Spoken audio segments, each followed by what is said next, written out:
नमस्कार, B news देख रहे हैं आप और मैं हूं आपके साथ बंटी लामसर।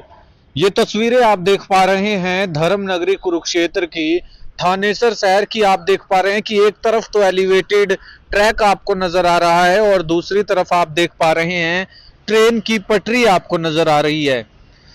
इस एलिवेटेड ट्रैक की शुरुआत 2019 के आसपास की गई थी और उसके बाद फिर ये बताया जा रहा था, ये कहा जा रहा था कि एलिवेटेड ट्रैक जो है वो जल्द से जल्द बनकर तैयार होगा और उसके बाद फिर रोहतक के बाद कुरुक्षेत्र सीएम सिटी में भी एलिवेटेड ट्रैक पर ये ट्रेन जो है वो दौड़ती हुई नजर आएगी।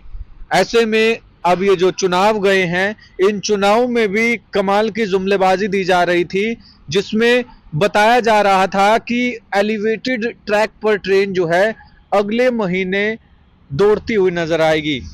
लेकिन चिंता इस बात की है कि अब तक भी एलिवेटेड ट्रैक पर ट्रेन नहीं दौड़ी है, जबकि सरकार को बने 100 दिन से ज़्यादा हो चुके हैं। और ऐसे में पहले भी हमने आपको एक खबर दिखाई थी और लोगों के कमाल के कमेंट्स आए थे। लोग ये पूछना चाह रहे थे आखिरकार कब तक इस एलिवेटेड ट्रैक पर ट्रेन दौड़ने वाली है। इसके लिए हमने आपको जो वो खबर दिखाई थी, आज उसी खबर से रूबरू आपको करा रहे हैं। हालांकि जुमलेबाजी की जा रही थी, बयानबाजी की जा रही थी कि अगले महीने एलिवेटेड ट्रैक पर ट्रेन दौड़ने वाली है, लेकिन जब हमने आपको खबर दिखाई थी, जब उस दौरान इस एलिवेटेड ट्रैक पर वायर जो है, तारें जो है वो नजर नहीं आ रही थी, लेकिन फिर भी ये कहा जा रहा था कि एलिवेटेड ट्रैक पर ट्रेन दौड़ती नजर आएगी। शुरुआत में इस एलिवेटेड ट्रैक पर एक डमी ट्रेन जरूर दौड़ाई गई थी, जो केवल एक निरीक्षण करने के लिए आई थी, परीक्षण किया जा रहा था और उसके बाद फिर ये वायरिंग का काम जो है वो शुरू किया गया।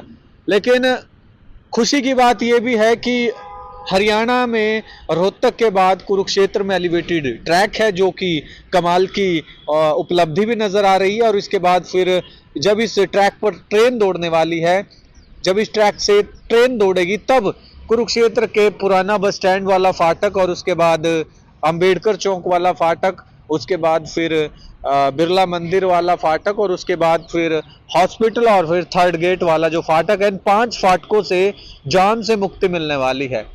लेकिन बकायदा जब हम आपको खबर दिखा रहे हैं या फिर किसी और मीडिया चैनल ने आपको खबर दिखाई थी, उस दौरान भी ये कमेंट्स किए जा रहे थे, ये बातचीत की जा रही थी, ये पूछा जा रहा था कि एलिवेटेड ट्रैक तो बना दिया, लेकिन इसका प्लेटफॉर्म किधर होगा।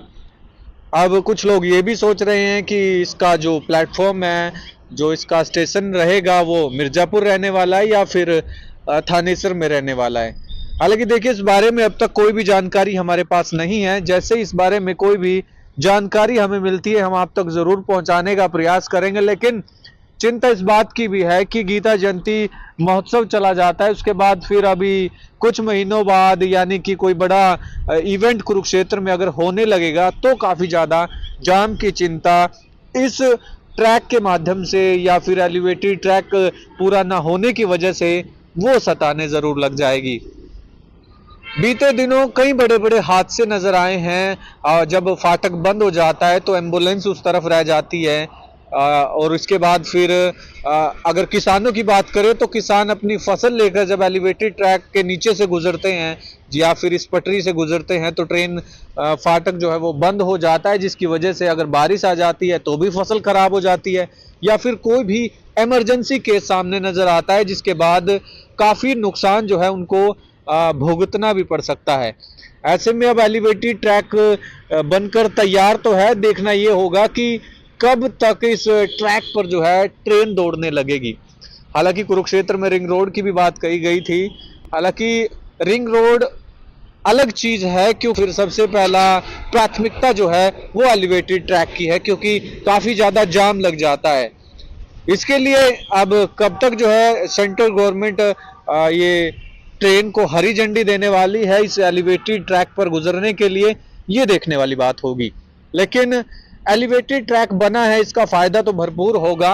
वाली बात ये रहेगी कि एलिवेटेड ट्रैक जब बनकर तैयार हो जाएगा, जब एलिवेटेड ट्रैक पर ट्रेन दौड़ने लगेगी, तो इसका प्लेटफॉर्म कहां पर रहने वाला है।